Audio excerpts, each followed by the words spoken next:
I want you to picture Augusta, Georgia, 1990. For 15-year-old twins, Dannette and Jeannette Millbrook, this was just home. On March 18th, only 2 weeks before their 16th birthday, they walked to a gas station for snacks and were never seen again. But that's not the part of the story that'll keep you up at night. This is. The police didn't look. For 23 years, their case was officially closed. The label they slapped on it? Runaways. They even told the family the girls were in foster care. It was a complete lie. Now, more than 30 years later, there is no killer. There's no arrest. There's just a family, still fighting a system that failed them from the very first call. But before they were a headline, who were Dannette and Jeannette? This is the part that gets lost. It's the part the original police reports didn't care about. And if you're going to understand what happened, you have to understand who they were. They weren't just names on a case file. They were 15. Fraternal twins. That means they weren't identical, but you'd know they were sisters. Dannette was the older one, technically. She was 5'6", about 130 pounds. The family says she was bow-legged. Jeannette was a little smaller, 5'4", 125 pounds. They both had shoulder-length, jerry-curled hair. It was 1990 after all. They both had pierced ears. They even shared a physical mark, a small scar near their navels from a surgery they both had as babies. But that's just a police description. That's the what. It's not the who. Who they were was a different story. They were described by everyone who knew them as sweet, normal teenagers. They loved watching TV.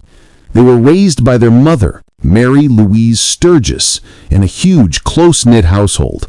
This wasn't some broken, isolated home. This was a family. The twins had 8 other siblings. You have to picture that. Imagine the noise, the life, the chaos of a house that full. They were right in the middle of it. They were part of a community, a web of aunts, uncles, and cousins. They were students at Lucy Naney High School. And here's the most important part, the part the system chose to ignore. They were good kids. They were not troublemakers. The reports are clear on this. They had zero history of running away. The only incident anyone could find in their past was a single time one of the twins was being bullied at a bus stop. That's it. That's the dirt. A kid was being picked on. So when the police, just days later, decided to slap the runaway label on them, it was more than an insult. It was a fantasy. It was the laziest, most convenient story, and it had zero basis in their actual lives. And you have to think about when this happened. It was March 18th. Their birthday was April 2nd. They were 2 weeks away from their sweet 16. Think back to when you were 15. Think about being on the edge of 16. You're not thinking about running away. You're thinking about your party. You're thinking about what you'll wear. You're thinking about who you're going to be. You're thinking about the future. That Sunday, their last normal day, they had been at church, Christ Presbyterian Church, with their whole family. They came home. They had Sunday lunch. They were people.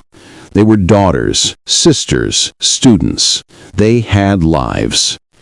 And the system that was supposed to protect them, to find them, didn't just fail them, it actively erased them.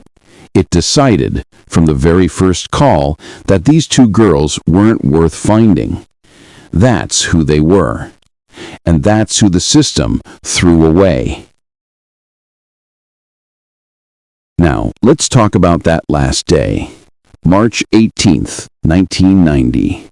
A Sunday. After church and lunch, their mom sent them to a local church's chicken to pick up an order. They walked there, and they walked back. But when they got home, they told their mom something that, in hindsight, is absolutely chilling. A white van had followed them for part of the walk. Think about that. They were already on edge. Someone had already marked them. Later in the day, the twins needed bus fare for the school week. The family had just moved to a new part of town, farther from their high school, and they needed a way to get there. So they set off on foot to their godfather's house. It was a short walk, a neighborhood they knew. He was happy to see them. He gave them the $20 for the bus and added a little extra, like any good godfather would, so they could get some snacks on their way home. This is where the day turns. This is where the dread kicks in. On the walk back, they didn't act like two girls who knew this neighborhood. They acted scared. First, they stopped at their cousin's house. They asked her, "Can you walk home with us?" The cousin's mother said no, it would be dark soon. So they kept going. They stopped at their older sister's house. They stayed for about 15 minutes. And again they asked, "Can you walk with us?" Their sister, who had just had a baby, said she couldn't. That detail, it's the one that still haunts the family. The girls, who had walked this area countless times, were suddenly, unusually, desperate for someone, anyone, to go with them. They didn't want to be alone. Whatever they'd seen, whatever had scared them, it was real. They left their sister's house and made one last stop. The Pump and Shop gas station, on the corner of 12th Street and Martin Luther King Jr. Boulevard. The clerk, Gloria, knew them. She saw them come in around 4:30 p.m. She said they acted completely normal. They bought chips, candy, and soda. They left the store. And then, nothing. They vanished into the air. By 7 p.m., their mother knew. This wasn't like them. This was wrong. She did what any mother would do. She called the Richmond County Sheriff's Office. And what did she get? She was told to wait 24 hours. That 24-hour rule you see on TV, it's a myth. It's a policy, not a law. And in this case, it was a death sentence for the investigation. It cost them everything. The family didn't wait. They took matters into their own hands. They spent that night searching fields, bushes, dark streets, alone. As soon as the 24-hour mark hit, Mary called back. She filed the report. An officer came out, took notes, and that was it. You have to understand what didn't happen. The police didn't search. They didn't canvass the neighborhood. They didn't even formally interview Gloria, the last human being confirmed to have seen them alive. They just decided. They decided these were two more black girls from a low-income neighborhood. They decided they were runaways. Case closed. There was no evidence, no history, no motive.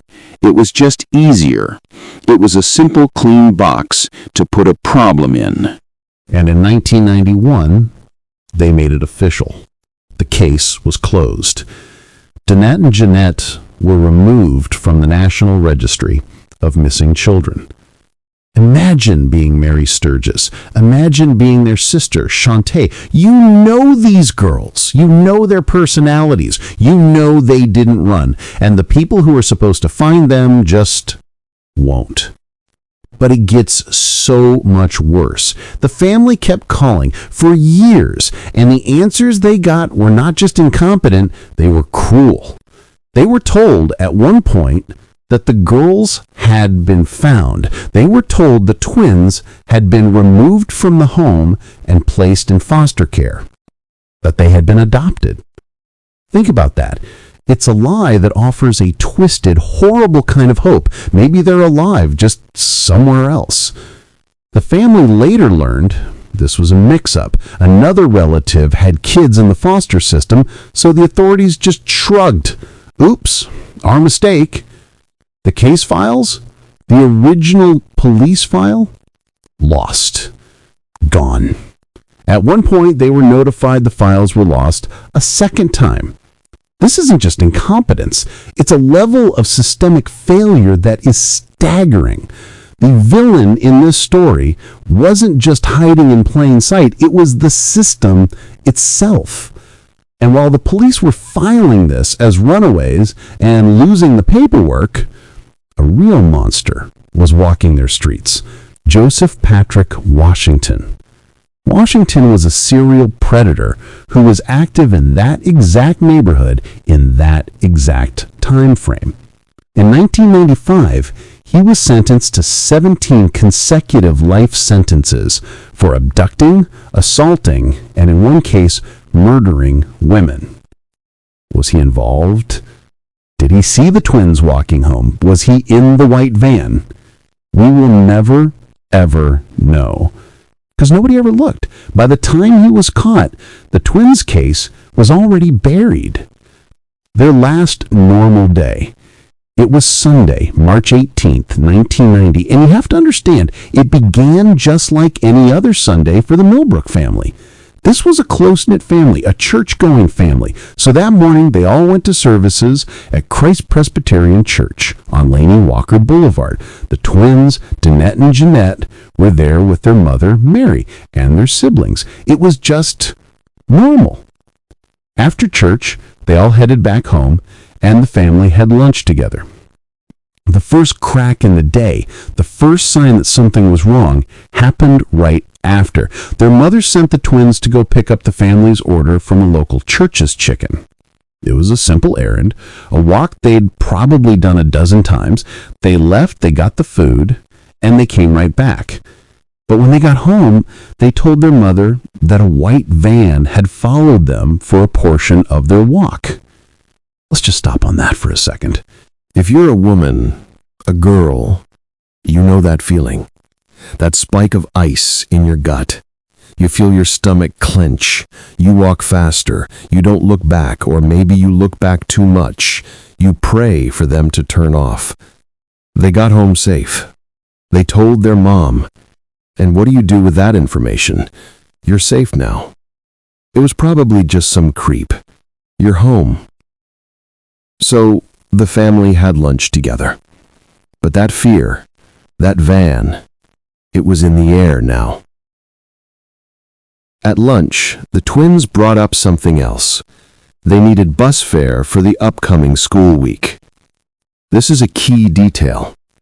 The family had just recently moved from their old neighborhood in Bethlehem to a new apartment in Cooney Circle, part of the Jennings homes. The move meant they were now much farther from their school, Lucy Laney High. They couldn't just walk, they needed a bus. Their mother, Mary, told them to go and ask their godfather for the money. He lived a short walk away, back in their old neighborhood. So, after lunch, the twins left home. They set off on foot again. You have to wonder, right? Were they thinking about that van? Did they look over their shoulders on the way out of their new neighborhood? Did they walk a little faster? Whatever they felt, they made it.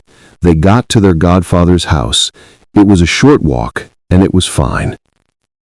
They were greeted by their godfather. He was happy to see them. This was family. This was safety. They told him what they needed, and he didn't just give them the bus fare. He was a good godfather. He gave them the $20 they needed, but then he also gave them a few extra dollars.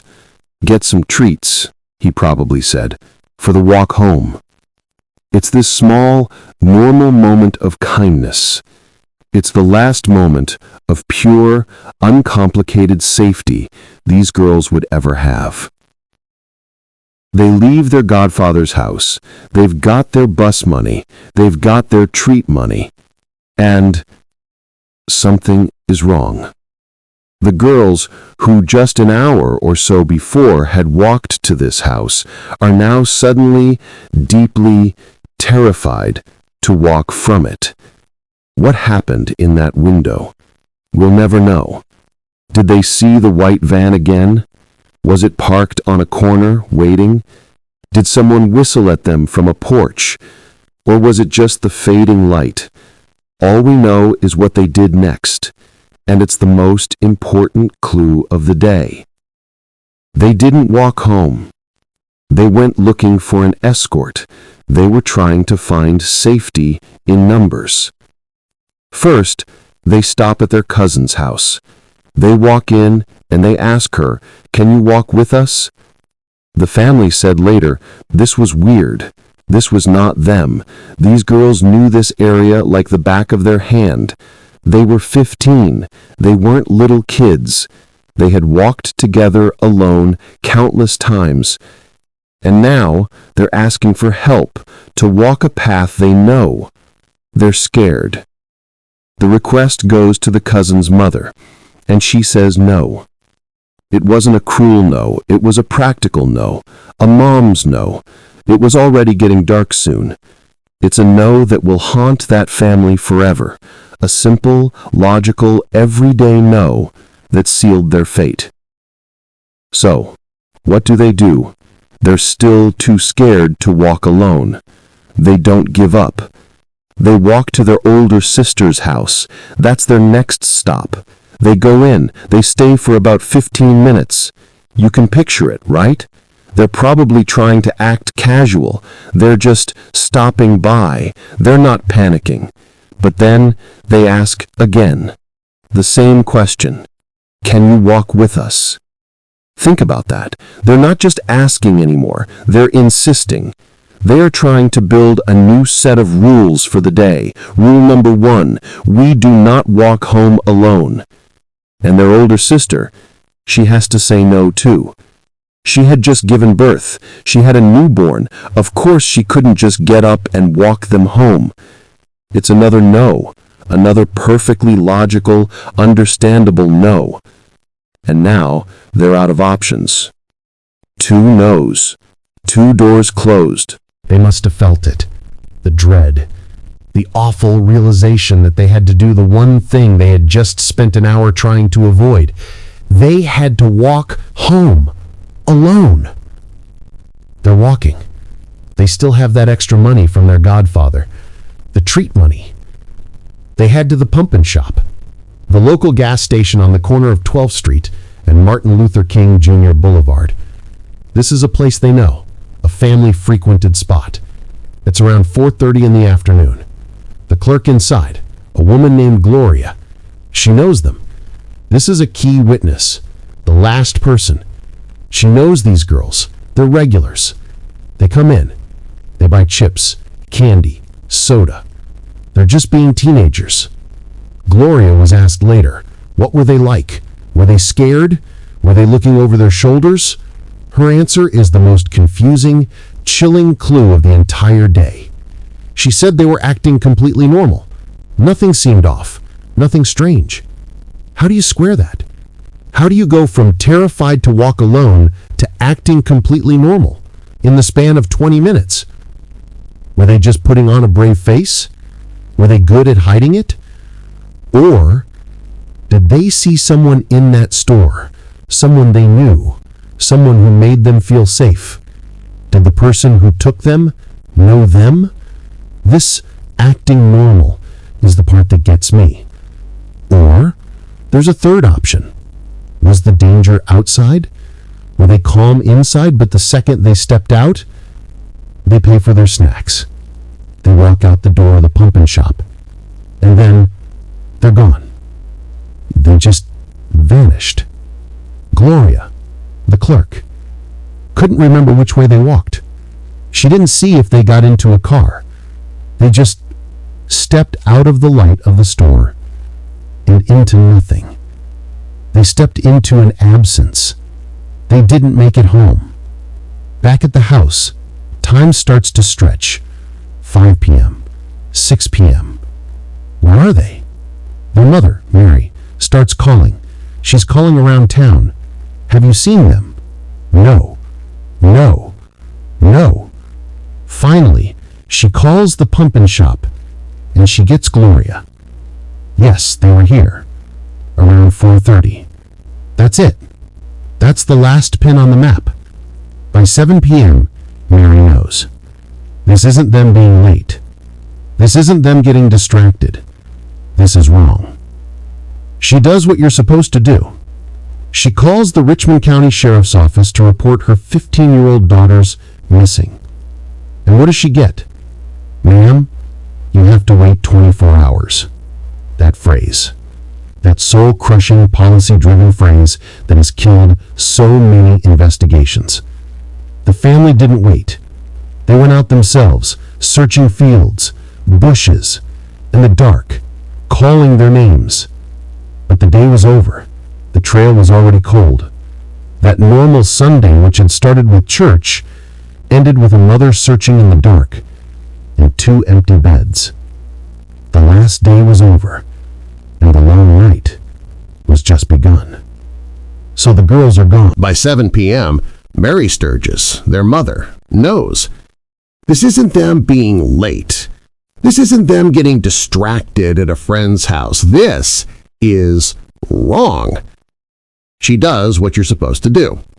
She calls the Richmond County Sheriff's Office to report her 15-year-old twin daughters missing. And this is the moment. This is the moment the door swings open and there's no one on the other side. What does she get? She gets a voice on the phone that tells her, "Ma'am, you have to wait 24 hours.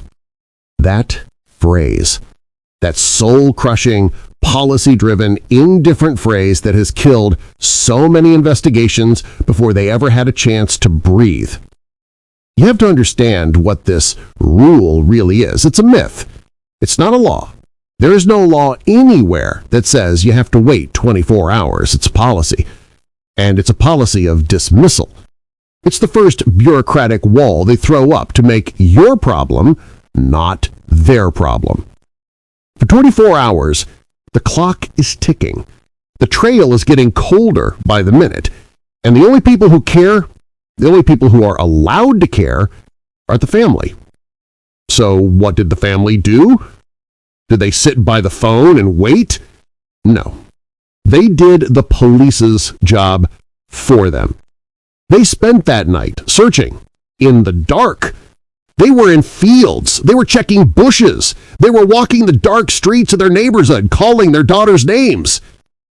Picture that. The panic, the dread, the cold, and the sickening, terrifying, isolating feeling that you are completely, utterly on your own. The 24-hour mark finally hits. The longest 24 hours of their lives. As soon as it hits, Mary is back on the phone.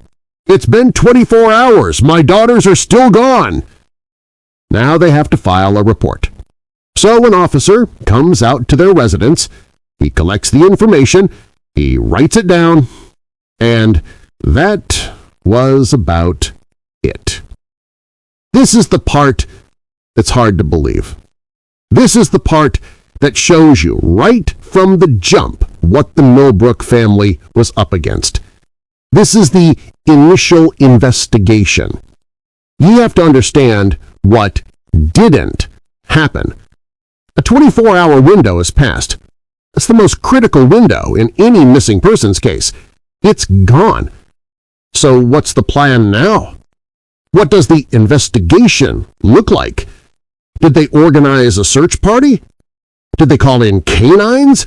Did they put deputies on the ground, walking the route the twins took, the route to the godfather's house, the route from their sister's house to the pumpkin shop? No, They did not search. The family had searched alone, in the dark. And when the sun came up and the professionals finally showed up, they still didn't search. Okay, so no search. What about just talking to people? Did they canvass the neighborhood? Did they go door to door on 12th Street on Martin Luther King Jr. Boulevard? Did they ask, "Did you see 2 15-year-old girls walking here? Did you see a white van? Did you see anything?" No, they didn't canvass the neighborhood. So, no search, no canvass. What about the one solid, concrete lead they had? What about the last person to see them alive? Gloria, the clerk at the pumpkin shop. The woman who knew them, the woman who saw them buy their snacks, the last confirmed sighting. Did they sit her down? Did they run a formal, recorded interview? Did they ask her every possible question? What time exactly? What was their mood? You said normal. What does normal look like? Did anyone else come in with them? Was anyone waiting outside? Did you see which way they turned when they left? This is basic. This is day 1, hour 1, page 1 of the playbook. They did not formally interview the last person to see them. So, let's recap.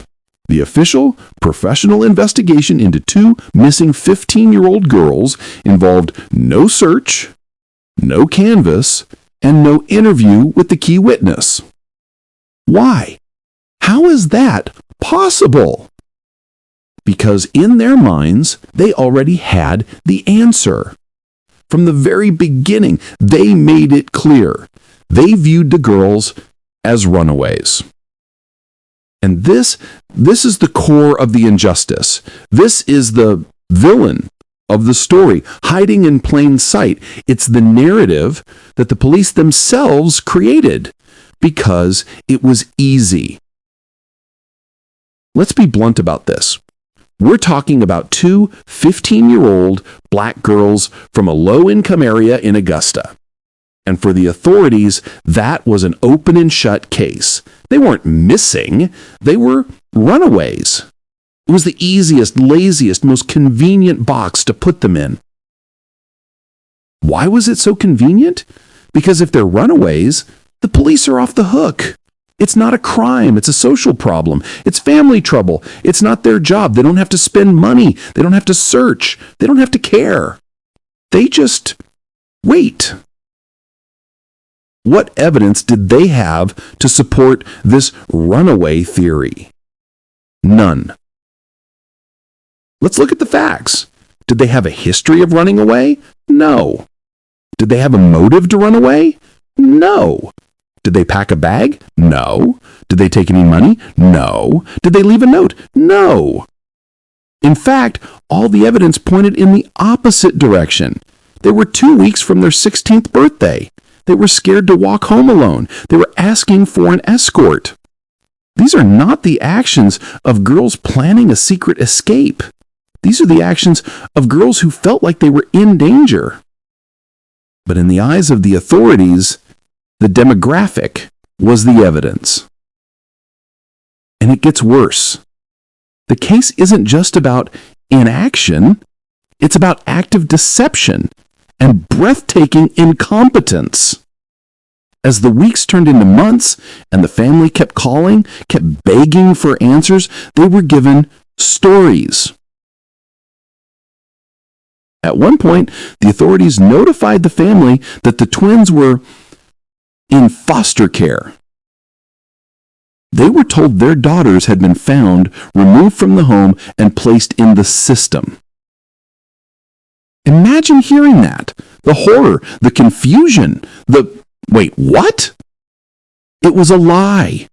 The authorities, upon further investigation, which I'm sure was just a 5-minute phone call, had to rescind that statement. They rescinded the assertion. What was the mix-up?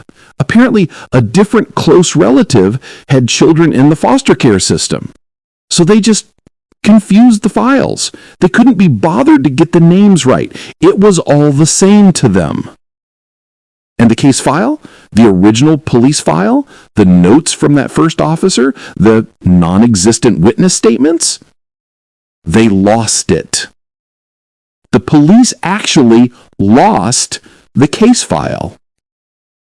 And then, at another point, they lost it a second time. This is why the case was unsolvable. The mystery wasn't about a clever killer who covered his tracks. The puzzle wasn't about a lack of clues. The puzzle was, how can a system designed to find the missing fail this completely? The answer is it didn't fail. It worked exactly as it was designed to. It was designed to dismiss them. And in 1991, they made it official. The Richmond County authorities officially closed the case. Not cold, not inactive, closed. And the reason they gave the family, the reason they gave Louise Sturgis for closing the case on her missing daughters, they told her that since the girls would now be 17 years old, they couldn't tell them to come back home anyways. Read that again. It's a masterpiece of bureaucratic cruelty. It's the logic of a system that sees people as paperwork. And with the case closed, they did one last thing. They removed Dannette and Jeannette from the National Registry of Missing Children. They didn't just fail to find them. They didn't just lose the file. They erased them. So the investigation was dead. The community reeled, but the case was closed. And this is where, in most stories, you'd look for the killer, the person hidden in plain sight, the quiet neighbor, the friendly local, the one no one suspected. But in this story, the true villain hiding in plain sight wasn't a person. It was the system. It was the very people who were supposed to be looking. Their failure wasn't just a mistake. It was a wall. It was the how this case became unsolvable. Because for years, as the family called, as they begged for any piece of information, what did they get? Not "we're looking," not "we have leads." They got lies. They were told by authorities that the girls had been found. Can you imagine that phone call?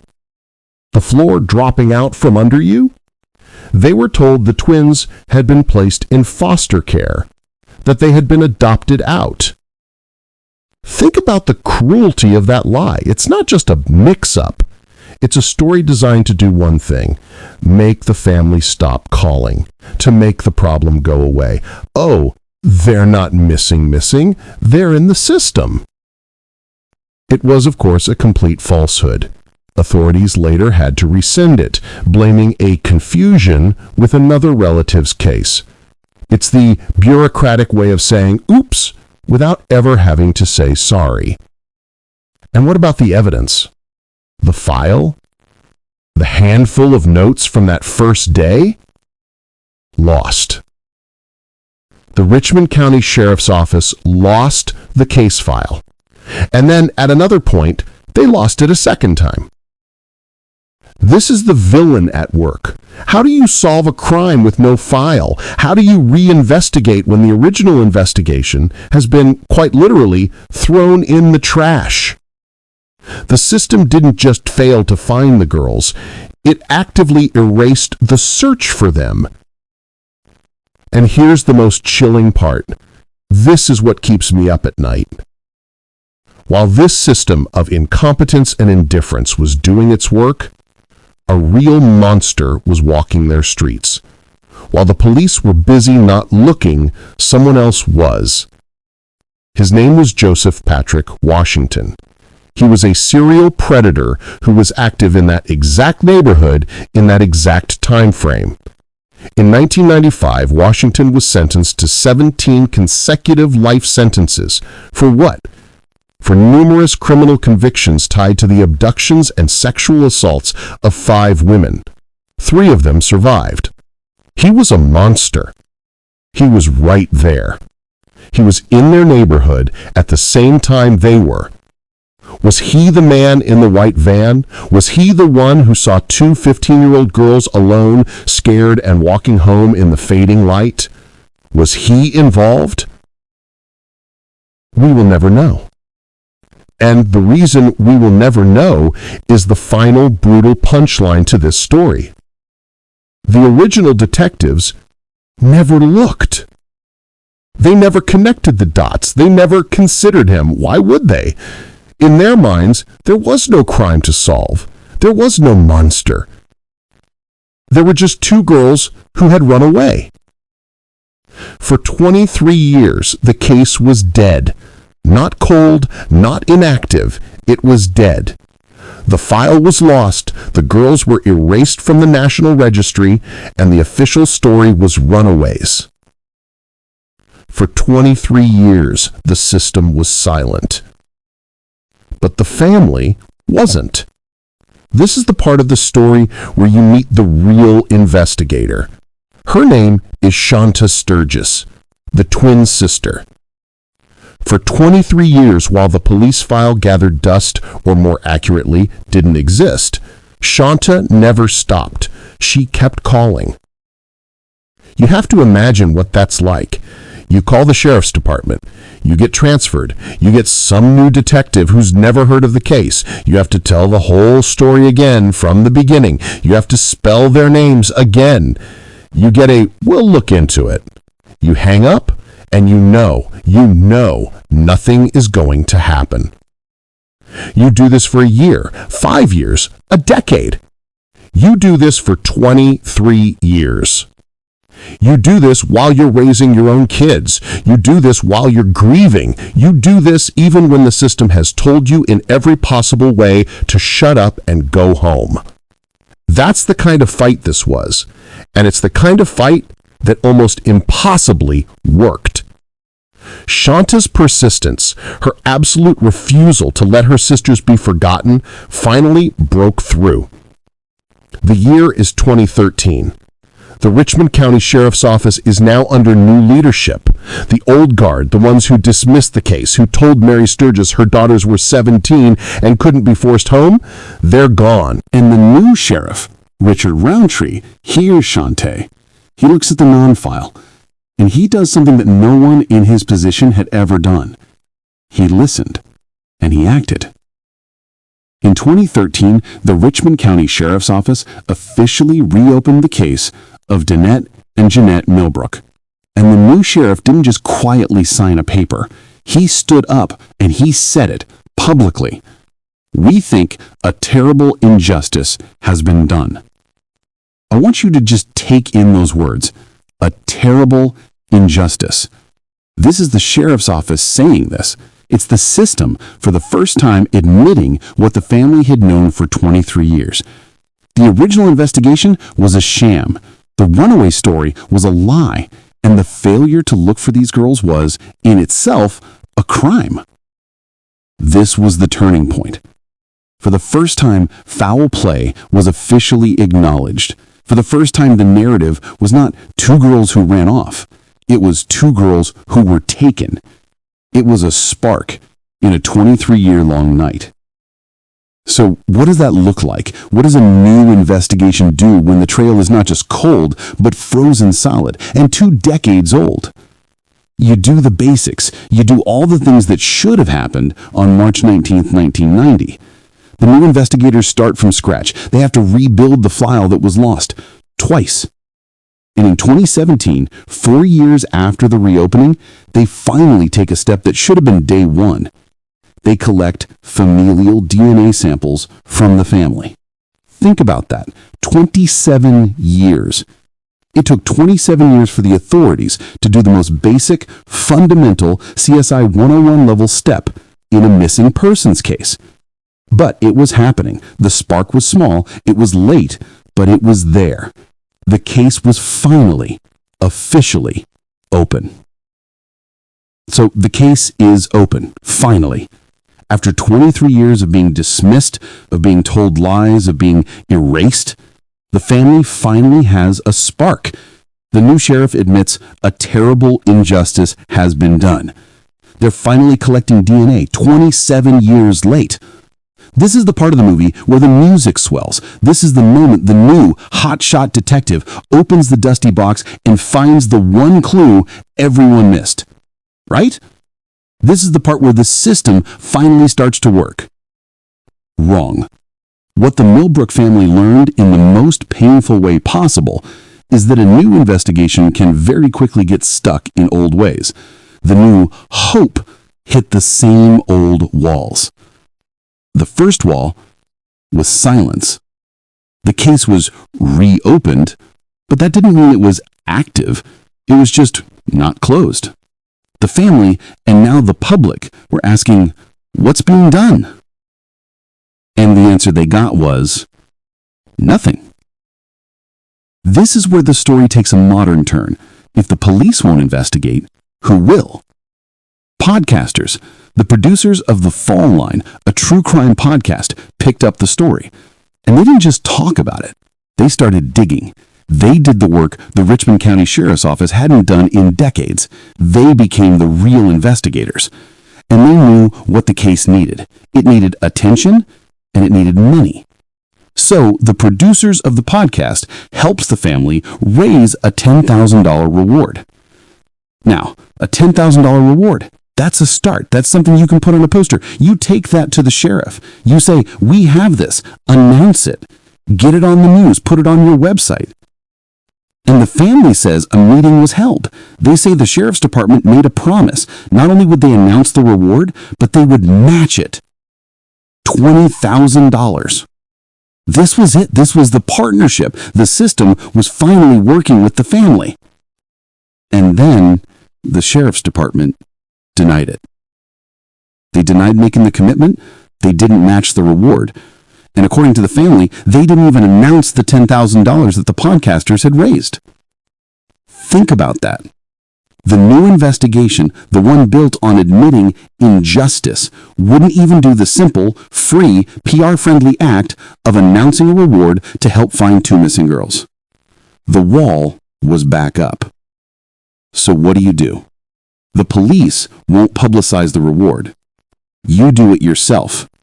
The podcasters from the Fall Line and Unresolved had to work together to raise more money, not for the reward, but for a billboard. Let that sink in. It's the 21st century, and podcasters are holding bake sales to buy a billboard to advertise a reward for a missing persons case. It's 1990 all over again. The family is once again completely on their own. That was the first modern failure, the first spark to get snuffed out. The second one, that one was the real heartbreaker. This was the one big lead, the one piece of the puzzle for decades that seemed like it had to fit. It was the Aiken County Jane Doe. Let's go back. On January 25th, 1993, about 3 years after the twins vanished, skeletal remains were found in Aiken County, South Carolina. It's right across the river from Augusta. The remains were of a black female. The coroner estimated the homicide had happened sometime between 1990 and 1992. This unidentified woman became known as one of the Aiken County Jane Does. For years, this was just another sad, forgotten file. But then, the case was reopened. And the family saw the facial reconstruction of this Jane Doe, and they were convinced, they were certain, it was Jeannette. The reconstruction, it looked just like her. The family strongly believed, this is her, this is our Jeannette. Now, you have to understand, they had brought this up before, back when the remains were first found, and what happened? They were told, no, it's not either of the twins. And when they asked, how do you know? Did you check? They were given no reason, just no. It was the old system at work. No, shut up, stop asking, it's not them. Why? Because we said so. But now, it's 2017. The case is open, and we have DNA. We have the family's familial DNA samples, the ones that were finally collected 27 years late, and we have the remains of the Aiken County Jane Doe. This is it. This is the howdunit procedural. This is the moment. This is the one single tangible lead in the entire 27-year history of the case. This is the test that changes everything. If it's a match, it's the worst news in the world. Jeannette is gone. But it's also an answer. It's an end to the not knowing. It proves they weren't runaways. It proves the family was right all along. It proves foul play. And it opens a new investigation. A homicide case. It's the most terrible, awful, necessary hope. So, the family waited. The coroner's office finally reportedly has plans to compare the DNA. The test is done. They compare the DNA from the Aiken County Jane Doe to the familial DNA of the Millbrook family. And the result? Not a match. It wasn't Jeannette. It wasn't Dannette. It was just another stranger. You have to imagine that feeling. The one lead you've had for 20 years, the one face you've looked at, knowing that's her. And it's gone. The new investigation, the one that started with such a profound admission of injustice, had now hit a dead end. The reward? The police wouldn't touch it. The billboard? The family and podcasters had to buy it themselves. And the one big physical, scientific lead, the DNA test, it was a no. The new sheriff had opened the door, but the room on the other side was just as empty as it was in 1990. The case was, and still is, ice cold. On March 18th, 2025, 35 years passed. 35 years. And in that time, there has been no arrest. There is no confession. There is no trial. In a normal story, this is the aftermath. This is where we talk about the resolution, the court dates, the killer's face on the news, the family finally getting to breathe. This is not a normal story. The aftermath for the Millbrook family is just more waiting. It's an echo in a room that's been empty for 35 years. What does that time do? It takes. Their father, John Millbrook, spent the last years of his life in a nursing home, suffering from dementia. He died in 2021. He died without ever knowing. He died while his daughters were still officially just missing. Time ran out. And that is the quiet, grinding cruelty of a case like this. The system doesn't just fail you once, it fails you every day for 35 years. Their mother, Mary Louise Sturgis, is still here. Their sister, Shanta, who forced the world to look, she is still here. They're still waiting. What has the new investigation, the one that started in 2013, brought them? Silence. When Dateline NBC reached out to the Richmond County Sheriff's Office in 2013 for any comment, any update at all, what did they get? At this time, I am going to respectfully decline to comment on this case. The open door is closed again. The injustice they admitted to in 2013 is just the status quo again. The case is, once more, a file they'd rather not open. And this is where you finally find the solution to this case. It's not a shocking DNA reveal. It's not a last-minute deathbed confession. The solution to what happened to Dannette and Jeannette Millbrook is the frustrating, infuriating, tragic truth that for two 15-year-old black girls from a low-income neighborhood, the system worked exactly as it was designed. It was designed to dismiss them. It didn't just fail to find a monster, it ensured their case would be lost. It gave the monster, whoever he was, a 23-year head start.